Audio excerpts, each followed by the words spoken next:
ದಯವಿಟ್ಟು ನೀವು Aadhaar card link ಮಾಡಲಿಕ್ಕೆ ಹೋಗಬೇಡಿ. ಅದರಿಂದ ನಿಮಗೆ ಪ್ರಾಬ್ಲಮ್ ಆಗುತ್ತೆ. ಆಧಾರ್ ಕಾರ್ಡ್ ಎಷ್ಟು ಮುಖ್ಯ ಅಂತ ನಮಗೆ ಗೊತ್ತಿದೆ. ಅದರ ಒಂದು OTP, ಆಧಾರ್ ಕಾರ್ಡ್ ಲಿಂಕಿಗೆ ಆಗೋ OTP ಬೇಕೇ ಬೇಕು, ಕರೆಕ್ಟ್ ಅಲ್ವಾ? ಅಷ್ಟು ಜನರ ಹಣ ಪಂಗನಾಮ, ಅದು ಮಾತ್ರ ಕನ್ಫರ್ಮ್ ಆಗಿ ಹೇಳ್ತೇನೆ. ಯಾಕೆ ಅಂತ ಹೇಳಿದರೆ ಇದೆಲ್ಲ ಅವರ ಒಂದು ಸಣ್ಣ ಸಣ್ಣ ಟ್ರಿಕ್ಸ್.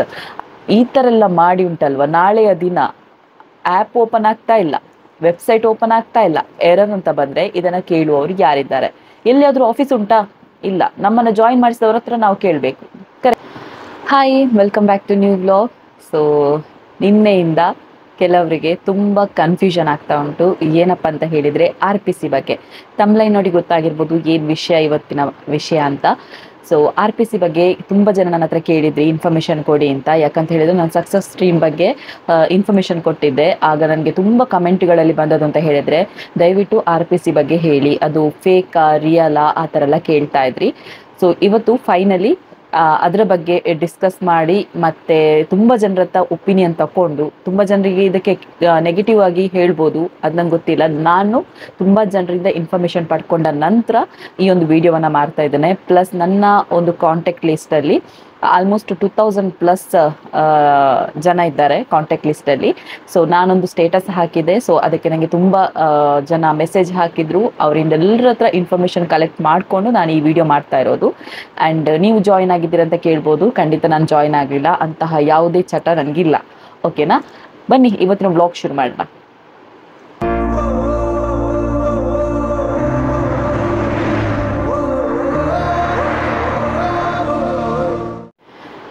RPC ಬಗ್ಗೆ ಎಲ್ರಿಗೂ ಕೂಡ ಗೊತ್ತಾಗಲಿ, ಎಲ್ರಿಗೆ ಈ ಒಂದು ಸ್ಕ್ಯಾಮ್ ಬಗ್ಗೆ ಗೊತ್ತಾಗಲಿ ಅನ್ನೋಂಥ ಕಾರಣಕ್ಕಾಗಿ ಈ ವಿಡಿಯೋ ಮಾಡ್ತಾ ಇದ್ದೇನೆ. ತುಂಬ ಜನರಿಗೆ ಅಮೌಂಟ್ ಬಂದಿದೆ, ಇಲ್ಲ ಅಂತ ಹೇಳಲ್ಲ. ಲಕ್ಷಗಟ್ಟಲೆ ಅರ್ನಿಂಗ್ಸ್ ಮಾಡಿದವರು ಇದ್ದಾರೆ. ಓಕೆನಾ?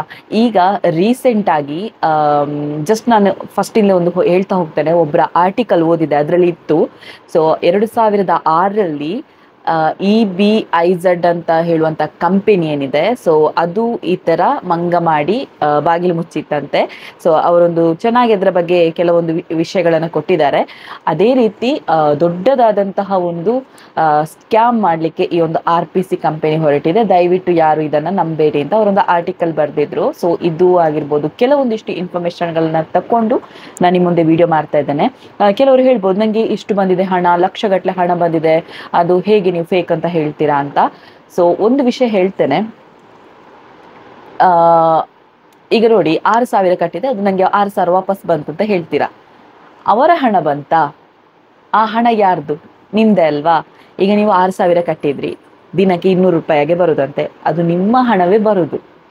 ಒಂದು ವಿಷಯ ಅದು. ಓಕೆನಾ?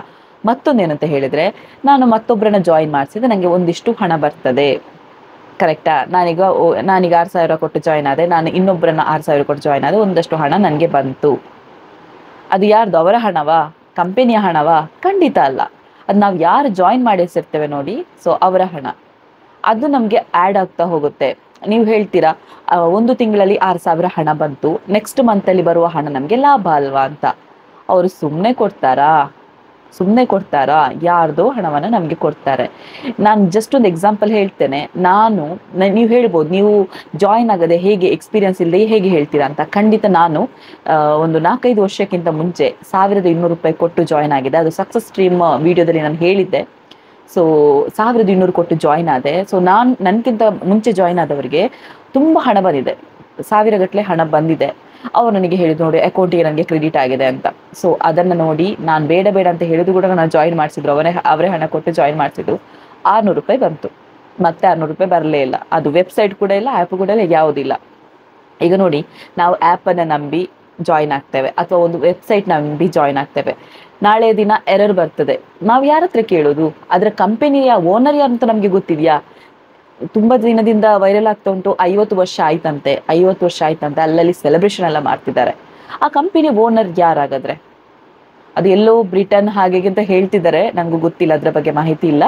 ಸೊ ಒಬ್ಬರು ನಮಗೆ, ನಾನು ಲಾಸ್ಟ್ ಟೈಮ್ ವಿಡಿಯೋದಲ್ಲಿ ಕೂಡ ಹೇಳಿದ್ದೇನೆ, ಧರ್ಮಕ್ಕೆ ಯಾರು ಕೊಡ್ತಾರೆ ನಮಗೆ ಹಣ? ಅಲ್ಲ, ನಾವು ಮಂಗ ಆಗ್ತೇವೆ ಅಂತ ಅವರು ಮಂಗ ಆಗ್ತಿದಾರ? ಇಲ್ಲ ಅಲ್ವಾ? ನೋಡಿ, ನಾವು ಎಜುಕೇಟೆಡ್, ಕರೆಕ್ಟ್ ಅಲ್ವಾ? ನಾವೆಲ್ಲ ಎಜುಕೇಟೆಡ್. ಈಗ ಆಲ್ಮೋಸ್ಟ್ ಎಲ್ಲರೂ ಕೂಡ ಎಜುಕೇಟೆಡ್ ಪೀಪಲೇ ಈ ಥರ ಮೋಸ ಹೋದರೆ ಖಂಡಿತ ನೀವು ಹೇಳ್ಬೋದು ನನಗೆ ಹಣ ಬಂದಿದೆ ಅಂತ. ಫಸ್ಟಿಗೆ ಹಣ ಪಡ್ಕೊಂಡವರ ಚಾನ್ಸ್, ಅದೇನು ಹೇಳೋಕ್ಕಾಗಲ್ಲ. ಆದರೆ ನೆಕ್ಸ್ಟ್ ಜಾಯ್ನ್ ಆಗ್ತಾ ಹೋಗ್ತಾರಲ್ವಾ. ಎಕ್ಸಾಂಪಲ್ ಕೊಡ್ತೇನೆ, ಜಸ್ಟ್ ಎಕ್ಸಾಂಪಲ್ ಕೊಡ್ತೇನೆ. ನಾನು ಕೆಲವರೆಲ್ಲ ಹೇಳಿದರು ನನಗೆ, ಒಂದು 4-5 ದಿವಸದಿಂದ, ನಿನ್ನೆಯಿಂದ 4-5 ದಿವಸದಿಂದ 18,000 ಕಟ್ಟಿದವರಿಗೆ 15,000 ಅಂದರೆ ಏನು ಗೊತ್ತಾ, ಈಗ ನಾನು ಜಾಯ್ನ್ ಆಗಿದ್ದೇನೆ, ನಾನು ಮತ್ತೊಬ್ಬರನ್ನ 18,000 ಕೊಟ್ಟು ಅವರು ಜಾಯ್ನ್ ಆದರೆ, ನನ್ನ ಅಂಡರಲ್ಲಿ 18,000 ಕೊಟ್ಟು ಜಾಯ್ನ್ ಆದರೆ ನನಗೆ 15,000 ಬರ್ತದೆ. ಇಂಥ ಆಫರನ್ನು 4 ದಿನಗಳಿಂದ ಕೊಡ್ತಾ ಇದ್ದಾರೆ. ನೋಡಿ ಜನರನ್ನ ಹೇಗೆ ಮಂಗ ಮಾಡ್ತಿದ್ದಾರೆ ಅಂತ ಹೇಳಿ. ಡಿಸೆಂಬರ್ಗೆ ಅವರ ವ್ಯಾಲಿಡಿಟಿ ಲಾಸ್ಟ್ ಅಂತೆ, ಆ ಒಂದು ಆ್ಯಪ್ನ ವ್ಯಾಲಿಡಿಟಿ ಲಾಸ್ಟ್ ಅಂತೆ. ಹಾಗಾಗಿ ಇಷ್ಟರವರೆಗೆ ಮಂಗಳವಾರ ವಿತ್ಡ್ರಾ ಆಗ್ತಾ ಇತ್ತು, ಫಾಸ್ಟಾಗಿ ಪ್ರೊಸೆಸಿಂಗ್ ಆಗ್ತಾ ಇತ್ತು, ಅಕೌಂಟಿಗೆ ಬರ್ತಾ ಇತ್ತು. ಬಟ್ ಈ ಸಲ ಏನು ಮಾಡಿದ್ದಾರೆ ಅಂತ ಹೇಳಿದರೆ, ಪ್ರೊಸೆಸಿಂಗಲ್ಲಿದೆ, 72 hours ಪ್ರೊಸೆಸಿಂಗಲ್ಲಿರುತ್ತೆ ಅಂತ ಅದರಲ್ಲಿ ಅಪ್ಡೇಟ್ ಬರ್ತಾ ಇದೆ. ಕೆಲವರಿಗೆ ಆ್ಯಪ್ ಓಪನ್ ಮಾಡುವಾಗ ಆ್ಯಕ್ಟಿವೇಶನ್ ಕೇಳ್ತಾ ಇದೆ, ಕೆಲವರಿಗೆ ಆ್ಯಪ್ ಓಪನ್ ಮಾಡುವಾಗ ಬ್ಯಾಂಕ್ ಡೀಟೇಲ್ಸ್ ಆಲ್ಮೋಸ್ಟ್ ಎಲ್ಲರೂ ಕೂಡ ಹಾಕಿದ್ದಾರೆ, ಆದರೆ ಆಧಾರ್ ಲಿಂಕ್ ಕೇಳ್ತಾ ಇದೆ.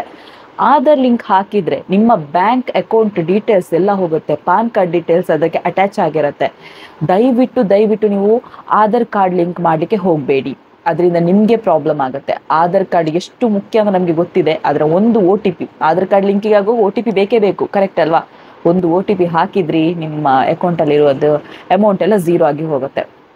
ಕೆಲವರು ಹೇಳ್ಬೋದು ನೀವು ಯಾವ ಮಾಹಿತಿ ಮೇಲೆ ಹೇಳ್ತಾ ಇದ್ದೀರಾ ಅಂತ, ಅದೆಲ್ಲ ನಮಗೆ ಬೇಸಿಕ್ ಗೊತ್ತಿರುವಂಥದ್ದು, ಓಕೆನಾ. ಈಗ ನೋಡಿ, ತುಂಬ ಜನ ಹೇಳ್ಬೋದು ನಾನು 6,000 ಪ್ಯಾಕೇಜ್ ಹಾಕಿದೆ, ಅಷ್ಟು ಪ್ಯಾಕೇಜ್ ಹಾಕಿದೆ, ರೀಚಾರ್ಜ್ ಮಾಡಿದ್ದೇನೆ, ಇನ್ನು ಪ್ರೊಸೆಸಿಂಗಲ್ಲಿದೆ, ಬರ್ತದೆ ಹಣ ಅಂತ. ಖಂಡಿತ ಹೇಳ್ತೇನೆ, ಬರೋದಿಲ್ಲ, ಅಮೌಂಟ್ ಬರೋದೇ ಇಲ್ಲ.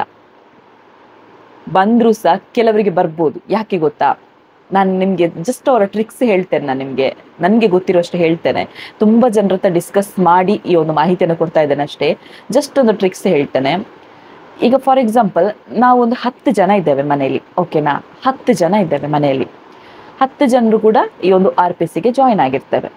ಅದರಲ್ಲಿ ಪ್ರೊಸೆಸಿಂಗಲ್ಲಿ ಇರ್ತದೆ. ಈಗ ನಾವು ರೀಚಾರ್ಜ್ ಮಾಡಿದರೆ ನಮ್ಮದೆಲ್ಲ ಪ್ರೊಸೆಸಿಂಗಲ್ಲಿ ಇರ್ತದೆ. ಅದರಲ್ಲಿ ಇಬ್ಬರಿಗೆ ಪ್ರೊಸೆಸಿಂಗ್ ಆಗಿ ಪ್ರೊಸೀಡ್ ಆಗಿ ಅಮೌಂಟ್ ಬ್ಯಾಂಕ್ ಅಕೌಂಟಿಗೆ ಬರುತ್ತೆ, ಓಕೆನಾ. ಅದನ್ನು ನೋಡಿ, ಆ 2 ಜನಕ್ಕೆ ಬಂದಿದೆ ಅಂತ ನೋಡಿ 8 ಜನರು ಕೂಡ ಹಣ ಬಂತಲ್ವಂತ ಹೇಳಿ ರೀಚಾರ್ಜ್ ಮಾಡ್ಕೊಳ್ತಾರೆ. ಅಷ್ಟು ಜನರ ಹಣ ಪಂಗನಾಮ, ಅದು ಮಾತ್ರ ಕನ್ಫರ್ಮ್ ಆಗಿ ಹೇಳ್ತೇನೆ.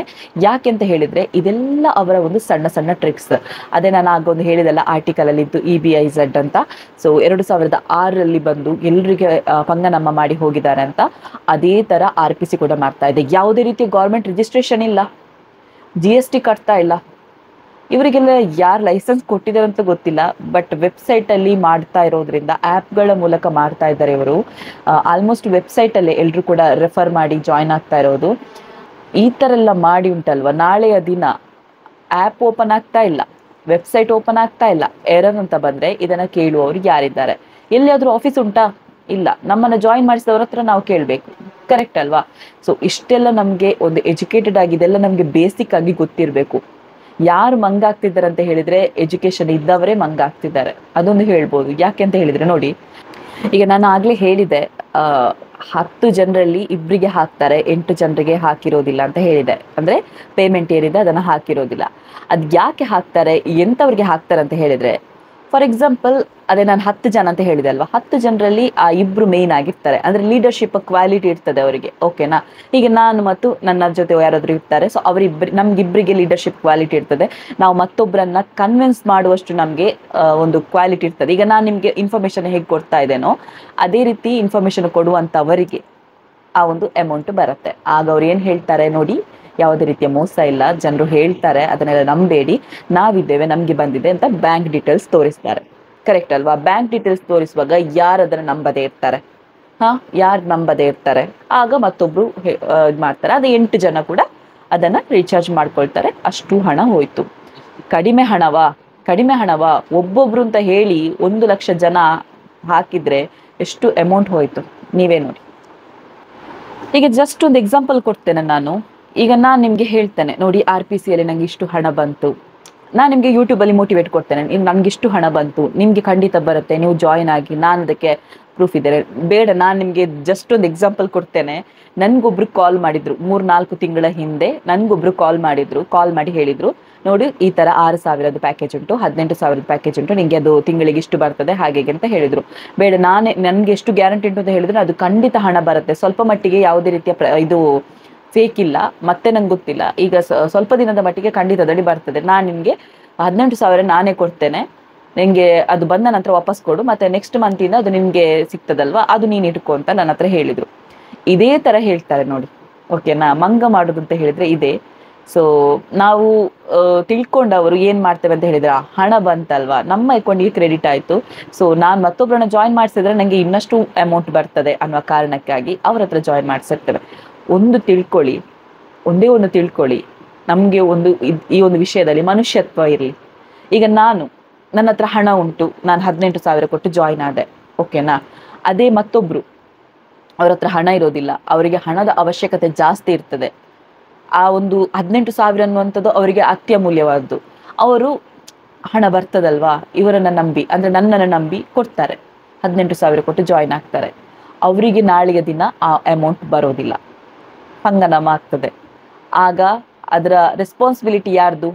ನಂದು, ನಾನು ಜಾಯಿನ್ ಮಾಡಿಸಿರ್ತೇನೆ, ಕರೆಕ್ಟ್ ಅಲ್ವಾ? ನೋಡಿ, ಈ ತರ ಈಗ ನನ್ಗೆ ಆ 18,000 ಯಾವ ಲೆಕ್ಕವೋ ಏನು ಅಂತ ನನ್ನ ಇದ್ರಲ್ಲಿ ಇರ್ತದೆ, ಓಕೆನಾ. ನನ್ಗೆ ಅದು ಅಮೌಂಟ್ ದೊಡ್ಡದೇ, ಆದ್ರೆ ನಾನು ಹೇಳಿದ್ದು ಎಕ್ಸಾಂಪಲ್ ಹೇಳಿದ್ದು. ಆದ್ರೆ ಅವರಿಗೆ, ಆ ಒಂದು ವ್ಯಕ್ತಿಗೆ ಆ 18,000 ಅನ್ನೋಂಥದ್ದು ದೊಡ್ಡ ಅಮೌಂಟು.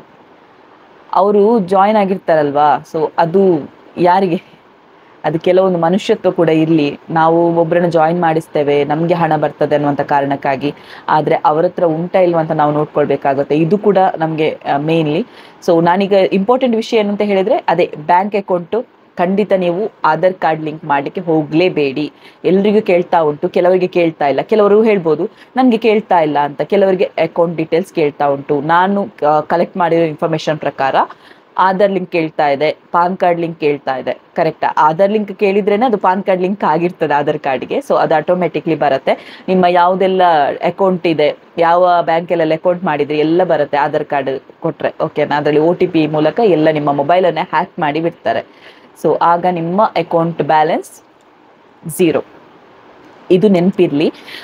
ಯಾವತ್ತಿಗೂ ಕೂಡ ಹಣ ಕಟ್ಟಿ, ಈ ಥರ ಆ್ಯಪಲ್ಲಿ ಹಣ ಕಟ್ಟಿ ಆಗಿರ್ಬೋದು, ವೆಬ್ಸೈಟಲ್ಲಿ ಹಣ ಕಟ್ಟಿ, ಚೈನ್ ಬಿಸ್ನೆಸ್ ಅಂತ ಹೇಳ್ತಾರೆ ನೋಡಿ, ಅದಕ್ಕೆ ಜಾಯಿನ್ ಆಗಲಿಕ್ಕೆ ಹೋಗಬೇಡಿ. ಪ್ರಾಡಕ್ಟ್ ಬೇಸ್ಡ್ ಆದರೆ ಪರವಾಗಿಲ್ಲ, ಯಾಕಂತ ಹೇಳಿದ್ರೆ ಪ್ರಾಡಕ್ಟ್ ಆದರೂ ನಮಗೆ ಸಿಗುತ್ತೆ.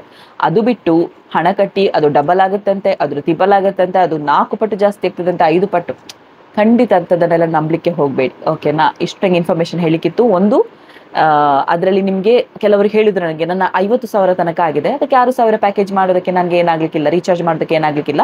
ನಾನು 6,000 ರೀಚಾರ್ಜ್ ಮಾಡಿದೆ, ನನಗೆ ಎಷ್ಟು 44,000 ಪ್ರೊಸೆಸಿಂಗಲ್ಲಿ ಇದೆ, ಅಕೌಂಟಿಗೆ ಬಿದ್ದಿಲ್ಲ ಅಂತ. ಪ್ರೊಸೆಸಿಂಗ್ ಇದೆ ಅಂತ ಹೇಳಿದ ತಕ್ಷಣ ಅದು ಕನ್ಫರ್ಮ್ಡ್ ಅಂತ ಅರ್ಥವಾ? ಕೆಲವರಿಗೆ ಬೀಳ್ಬೋದು, ಖಂಡಿತ ಬೀಳ್ಬೋದು ಹಣ. ಅದು ನಾನು ಹೇಳಿದೆ ಅಲ್ವಾಗ, ಯಾರಿಗೆ ಲೀಡರ್ಶಿಪ್ ಕ್ವಾಲಿಟಿ ಇರ್ತದೆ, ಮತ್ತೊಬ್ಬರಿಗೆ ಹೇಳುವಂತಹ ಒಂದು ಕ್ವಾಲಿಟಿ ಇರ್ತದೆ, ಅವರಿಗೆ ಬೀಳ್ತದೆ. ಹಾಗಂತ ಹೇಳಿ ನಮಗೆ ಕೆಲವೊಂದು 2,800 ಅನ್ನೋದು ದೊಡ್ಡ ಅಮೌಂಟು. ಕೆಲವರಿಗೆ 2,800 ಕೇಳ್ತಾ ಉಂಟಂತೆ, ಎಷ್ಟೋ ರೀಚಾರ್ಜ್ ಎಲ್ಲ ಕೇಳ್ತಾ ಉಂಟಂತೆ, ಅದೆಲ್ಲ ಕೆಲವರಿಗೆ ದೊಡ್ಡ ಅಮೌಂಟು. ನೀವು ಆ ಒಂದು ರೀಚಾರ್ಜ್ ಮಾಡಿ ಮೋಸ ಹೋಗ್ಲಿಕ್ಕೆ ಹೋಗಬೇಡಿ, ಇದು ನೆನಪಿರಲಿ. ಸೊ ನನ್ನ ಹತ್ರ ತುಂಬ ಜನ ಕೇಳಿದ್ರಿ RPC ಬಗ್ಗೆ ಹೇಳಿ ಅಂತ. ಸೊ ಫೈನಲಿ ಎಲ್ಲ ಅದರ ಬಗ್ಗೆ ತಿಳ್ಕೊಂಡೇ ಹೇಳುವ ಅಂತ ಹೇಳಿ ನಾನು ಇಷ್ಟು ಡಿಲೇ ಮಾಡಿದ್ದು. ಸೊ ಡಿಲೇ ಮಾಡಿದ್ದಕ್ಕೆ ಕ್ಷಮೆ ಇರಲಿ. ಆ್ಯಂಡ್ ತುಂಬ ಜನ ಆಲ್ರೆಡಿ ರೀಚಾರ್ಜ್ ಮಾಡಿ ಆಗಿರ್ತದೆ, ಅದಕ್ಕೆ ನಾನು ಏನು ಮಾಡಲಿಕ್ಕೆ ಆಗೋದಿಲ್ಲ. ಸೊ ವಿಡಿಯೋ ಯೂಸ್ಫುಲ್ ಆಗಿದೆ ಅಂದ್ಕೊಳ್ತೇನೆ. ಸೊ ಕೆಲವರು ಇದಕ್ಕೆ ನೆಗೆಟಿವ್ ಬರ್ಬೋದು, ಅದು ನನ್ನ ಪ್ರಾಬ್ಲಮ್ ಅಲ್ಲ. ಯಾಕಂತ ಹೇಳಿದರೆ ಅವ್ರ ಮೈಂಡ್ ಸೆಟ್ ಆಗಿರ್ತದೆ, ನನಗೆ ಬರ್ತದೆ, ನನಗೆ ಬಂದಿದೆ, ಮೈಂಡ್ ಸೆಟ್ ಆಗಿರ್ತಾರೆ. ಆದರೆ ಕೆಲವರಿಗೆ ಖಂಡಿತ ಬರೋದಿಲ್ಲ. ನಾನು ಆಗಲೇ ಹೇಳಿದಾಗೆ ಲೀಡರ್ಶಿಪ್ ಕ್ವಾಲಿಟಿ ಇದ್ದವರಿಗೆ ಬರ್ತದೆ, ಕೆಲವರಿಗೆ ಬರೋದಿಲ್ಲ. ಸೊ ಇಷ್ಟು ಹೇಳ್ಬೋದು. ಮತ್ತು ಏನಾದರೂ ಇದರಲ್ಲಿ ಸಜೆಷನ್ಸ್ ಆಗಿರ್ಬೋದು ಅಥವಾ ಏನಾದರೂ ಕ್ವೆಶನ್ಸ್ ಇದ್ದರೆ ದಯವಿಟ್ಟು ಕಮೆಂಟಲ್ಲಿ ಕೇಳಿ. ಆ್ಯಂಡ್ ನೆಗೆಟಿವ್ಸ್ ಇದ್ದರೆ ಅದನ್ನು ನಾನು ತಗೊಳ್ಳೋದಿಲ್ಲ, ಪಾಸಿಟಿವ್ ಇದೆ ಅದನ್ನು ತಗೊಳ್ತೇನೆ, ಸರಿಯಾ? ಇಷ್ಟೇ ಹೇಳ್ಬೋದು. ನನಗೆ ಖಂಡಿತ ಗೊತ್ತು ಇದಕ್ಕೆ ನೆಗೆಟಿವ್ಸ್ ಬಂದೇ ಬರುತ್ತೆ. ಯಾಕಂತ ಹೇಳಿದರೆ ಅಷ್ಟು ಜನ RPCಗೆ ಜಾಯಿನ್ ಆಗಿದ್ದಾರೆ. ಯಾರಿಗೆ ಅಮೌಂಟ್ ಬಂದಿದೆ ಅವರು ನೆಗೆಟಿವ್ ಹೇಳ್ತಾರೆ, ಯಾರಿಗೆ ಅಮೌಂಟ್ ಬಂದಿಲ್ಲ ಅವರು ಪಾಸಿಟಿವ್ ಆಗಿ ಹೇಳ್ತಾರೆ. ಇಷ್ಟು ಹೇಳ್ಬೋದು, ಓಕೆನಾ? ಇವತ್ತಿನ ವಿಡಿಯೋ ನಿಮಗೆ ಯೂಸ್ಫುಲ್ ಆಗಿದೆ ಅಂದ್ಕೊಳ್ತೇನೆ. ಈ ಥರದ್ದು ವಿಡಿಯೋ ಏನಾದರೂ ಬೇಕು ಅಂತ ಇದ್ದರೆ ನನಗೆ ದಯವಿಟ್ಟು ಕಮೆಂಟಲ್ಲಿ ಹೇಳಿ. ಇವತ್ತಿನ ವಿಡಿಯೋ ಇಷ್ಟ ಆಗಿದ್ರೆ ಲೈಕ್ ಮಾಡಿ, ಶೇರ್ ಮಾಡಿ, ಕಮೆಂಟ್ ಮಾಡಿ, ಆದಷ್ಟು ಸಬ್ಸ್ಕ್ರೈಬ್ ಮಾಡಿ. ಸೊ ನಾಳಿನ ವಿಡಿಯೋದಲ್ಲಿ ಸಿಗೋಣ. ಬಾಯ್.